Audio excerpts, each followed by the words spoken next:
কারা ওনাদের সাক্ষাৎ নিয়ে অভিযোগ করেছেন? মায়ের ভক্ত শিষ্যরা, শ্রী ঠাকুরের ভক্ত শিষ্যরা। আমার অবিশ্বাস্য লাগছে দিদি। ভক্তের কাছে গুরু ভগবান স্বরূপ। শাস্ত্রে আছে গুরু নিন্দা শোনাও মহাপাপ। তবে কিসের অভিযোগ? শ্রীমর কথামৃতে পড়েছে ঠাকুর শ্রী শ্রী রামকৃষ্ণের এক মূল্যবান কথা আছে। সবাই ভাবে যে তার ঘড়ি ঠিক ঠিক সময় দিচ্ছে, আসলে তা না। যে যার ঘড়িতে যে সময় দিয়ে রেখেছে তাকে সেই সময়ই নির্দেশ করছে।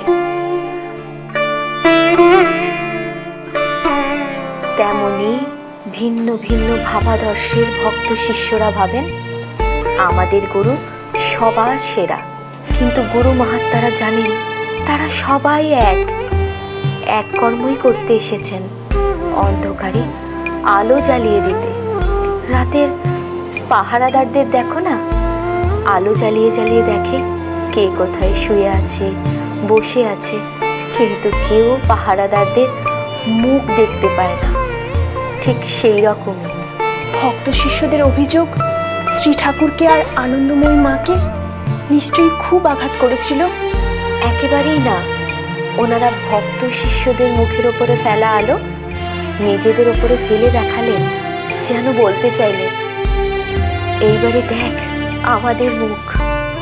আমাকে বলো বলো দিদি।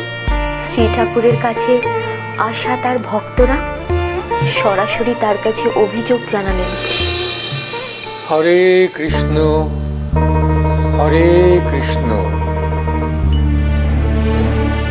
তোমরা আমার কাছে অভিযোগ জানাইতে আইছো, তাও ঢাকার কালী আনন্দময়ীর নামে। কেন, কি করছে সে? ঠাকুর ঠাকুর আনন্দময়ী মা আপনার চাইতে বয়সে অনেক ছোট। আপনি সবার সামনে ওনার পায়ে হাত দিয়ে প্রণাম করলেন। আপনি তো কারোর পায়ের ধুলো নেন না ঠাকুর।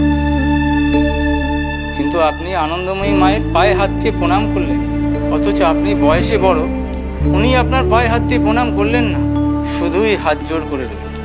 যিনি আমার প্রণামের যোগ্য আমি তারই প্রণাম করছি, পায়ের ধুলা নিছি।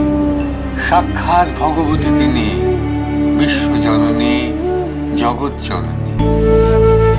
আনন্দময়ী রূপে তিনি ধরাতে আইছেন। ওই যে কইলা তিনি হাত জোর কইরা রইলেন, ওইটাই আমার অতিরিক্ত পাওনা। ভগবতীর নিয়া আর একটা কথাও না, কেবল ভক্তি শ্রদ্ধা নিয়া তারে দেখো, দেখতে পাইবা 2 হাত না 10 হাত নিয়া তিনি 10 দিকে বিরাজ করতেছেন। ওই কৈবল্য ধামেও তিনি আছেন, সৃষ্টি সর্বত্র তিনি আছেন। জয় মা আনন্দময়ী, জয় আনন্দময়ী। নামৈব কেবলম হরি, নামৈব কেবলম।